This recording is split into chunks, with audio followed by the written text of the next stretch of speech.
Keshia, this is amazing because you know as well as I do. I've known you and you were even smaller than you are now.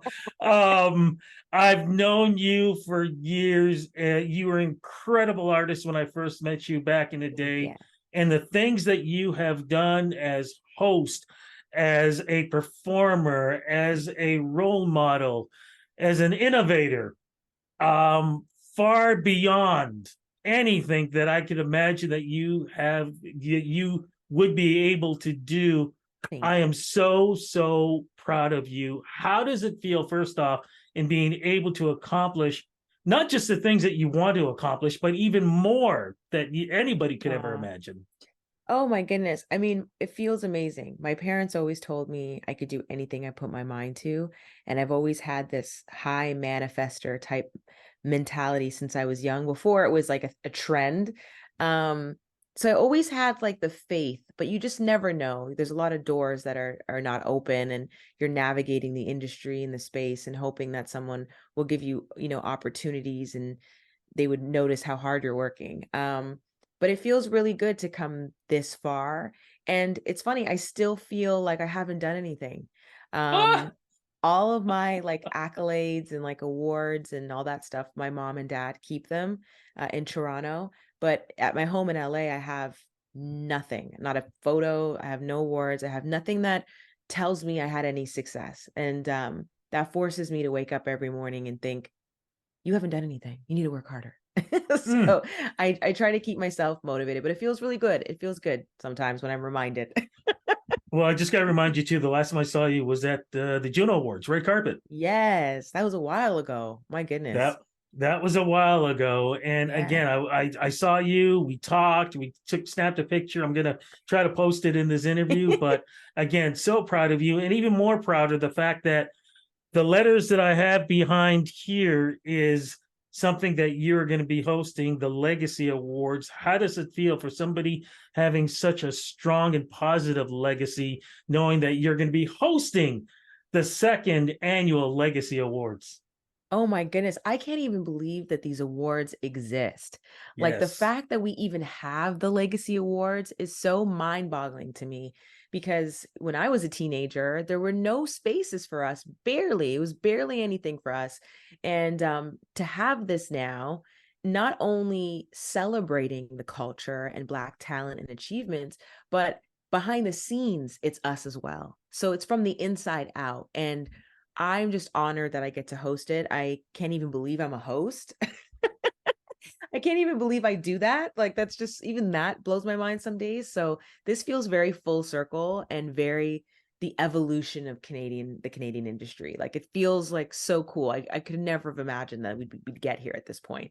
It's not just honoring Black Canadian talent, but it's the elegance behind that. What do you think about Yes. that? Oh, I love it. I love it. Like you know, being in the US right now, I live in LA, and there's so many versions of Black. There's so many different uh places that people are from, and it's a melting pot. So I feel like sometimes, at least when I was in Canada growing up, I felt like there was just one idea of what Black was. And then I came to the US and I was like, wait, there's this, there's that. And it was really exciting to know that there was more. And I feel like now this Legacy Awards, for example, we're seeing Black in different ways. It's not just one way. And it's just nice that we've just evolved to this place. And I want young kids who watch the awards to see themselves represented in their layers and colors and versions of color. You know what I'm saying? So it's Yeah. very cool. It's very cool. I want you to please go back to when you were talking about being a teenager and, Yeah. trying to get your music out there. I mean, I can remember interviewing you, and even though I was working for an all news station and I was the music reporter there, having trouble in trying to get, your voice on the station because they're like, well, who's she and this and that. And, you know, Black artists back then, it was hard for them to Mhm. get to be interviewed. It was hard for them to have their music played on radio stations. Talk a little bit about that struggle, and as much as the struggle is still going on, Yeah. back then it was tough. Oh, it was tough. And especially when you're 13, because the record label didn't even know what to do with you because you were so young. Um, there were so many different layers, so many different tactics. We used to sit and strategize all the time. One of the things, sadly, was not pushing too much that I was Canadian, trying to keep it vague, because especially then, if they believed you were American or even, affiliated, they'll give you a shot before they would if you were Canadian. So there was things like that. The way that it was stylistically, the fashion, the videos, it was very strategic to be as close to Americanized as possible. Um, then the radio stations, there weren't very many R&B radio stations, and my contract was a one song deal. So that one song needed to do well, or else they weren't going to give me an album deal. So I was fighting for my life. I remember sitting with the street team and driving around to radio stations and meeting DJs late at night to give them vinyls to play. And then I had to be at school the next morning. So I remember the hustle and just hoping that please play my song. And it was the DJs that really had my back, the ones that said, you know what? We only get an hour during rush hour to play music and do what we want, but we'll put you in there. And they'd play my song 2, 3 times, and little games and things to get people to, want to participate and figure out who I was. But there was a lot of strategizing and a lot of doors that had to get knocked on. And it took a while, but then when it attached, it went. And that was really exciting. But there weren't very many people. Like Julie Black was like the only female singer at the time that I remember at that exact moment when I started that I could like reference. But there wasn't really anyone. So yeah, tough times. It Yeah, was because rough. that would have been when Deborah Cox actually decided that she needed to leave to go to the States. That's something Yeah, you ended up having to do. Where yeah. was that mentality for you being so young and saying, you know what, I love the Maple Leaf, but I gotta go because I want a career and I gotta get paid.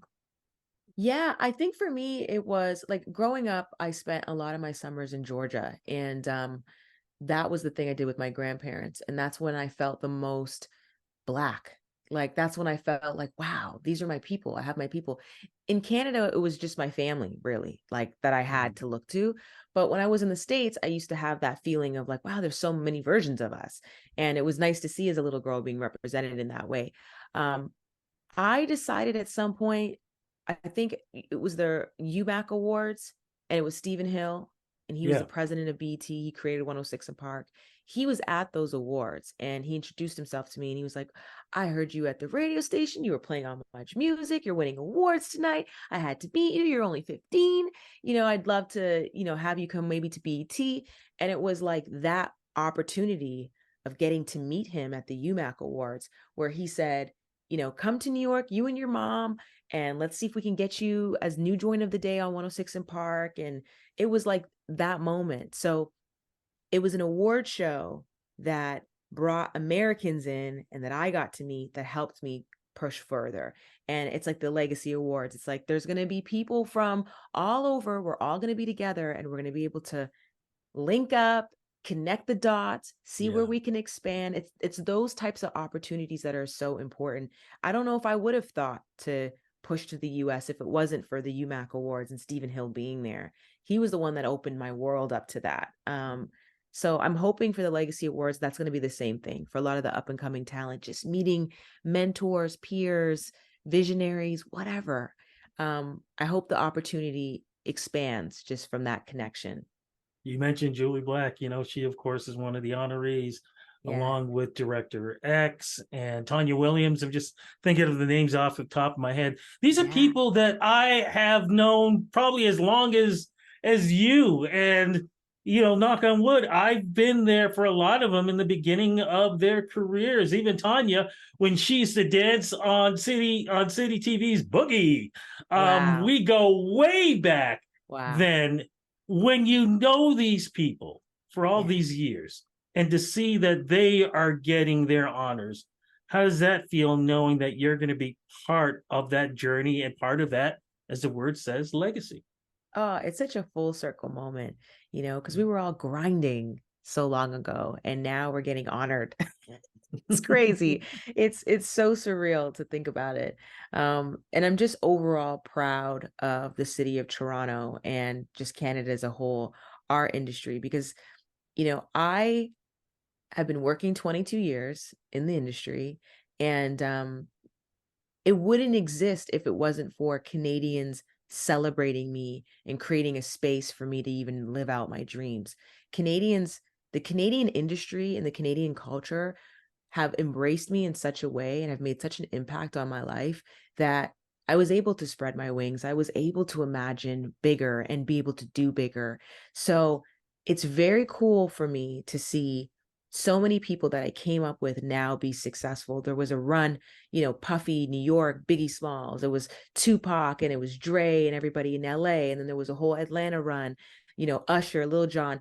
And now Toronto has been running things for so long. Canadian talent has been running, and it's so crazy to know that I had an impact in that in some way, and all of us as a collective. So to be celebrated is very important. To see Julie Black, who's been grinding even longer than me, and knowing that there wasn't a lot of space for her, and now she deserves to be honored. She needs this moment. This is important for her.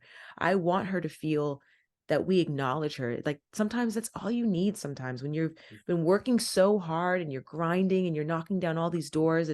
And we've even seen Julie Black get into TV hosting. She was doing Yeah. stuff with Eat Talk and expanding her wings as well, but she deserves her flowers. Director X, he was doing huge Jay-Z music videos, and then he would come back and do Keshia Chanté music videos, and he did them so well. That was the reason they would go on 106 in Park and make an impact in my career. So Director X, like, means a lot to me too. Luke Hollis being acknowledged as an emerging artist, I'm excited for her to be there and get to just Absolutely. see the love and the celebration, and know that she's being acknowledged and that the sky is the limit for her as well. And then, of course, Tanya, I mean, legend, absolute Mhm. legend. It's like, I never want anyone in our industry to not get their flowers. And that's what the Legacy Awards are going to be about. We're going to laugh, we're going to cry, and we're going to it's going to be a family community feeling. And that's what I always want. So I'm excited. It's cool. You should be excited too, because in a couple of years you're going to be walking up there receiving one of those honors. You know it's going to happen. Aw, that's going to be, I'll probably cry. I always cry for everything. So that'll be nice. You know what? That's And it's much deserved. Like I said. By Thank the you. way, I'm going to be in the audience. I just got my Yes. ticket, so I will be there. I'm going to be in the balcony area, so I will be Yes. watching. I will be quietly clapping for everybody and probably shedding a tear here and there for Oh. everyone. I've got to say again, I am so proud of you for the young lady who I met many, many years ago, seeing everything she's going on. The fact that one of the interviews I remember we did, and you said to me, "Don't worry, Bow Wow and I are not, we're not dating or anything. We're just No, friends." never. Because that video had me a little worried there, the Oh, video, shorty the like music mine. video. Yeah, It's had me a funny, a little lot of worried. people reached out. They were concerned. Yes, exactly. What happens Because when we you all go have to out? protect you, we're Yes. all very protective of you. Yes. But so, so, so proud of everything you're doing. And because you're still so young, there's so much more to do. And by the way, if I remember correctly, didn't you also win a Canadian Screen Award? Am I right? Or there was, Yes. yeah, Yes. Yes. They gave me, so I won one year and one the other year, and it was for ET Canada yes. Live. Um, Such an honor. Like, again, it's that when Canadians celebrate you and embrace you and acknowledge you, you really feel like the sky is the limit. So to even just be acknowledged as a television personality now is really cool, to the point now I'm like, what else do I want to do? Do I want to go try out? There's so many, like, just let's maximize life. Life is so short. It's so fleeting. So let's live out our dreams to the best ability, and let's love one another, honestly. Thank you so much for allowing me to follow those dreams and being able to document it myself on my Oh, platform. Thank you again. thank you, Congratulations. Rudy. And Good so to looking see forward you. to seeing you. Take care. Yeah, see you Sunday.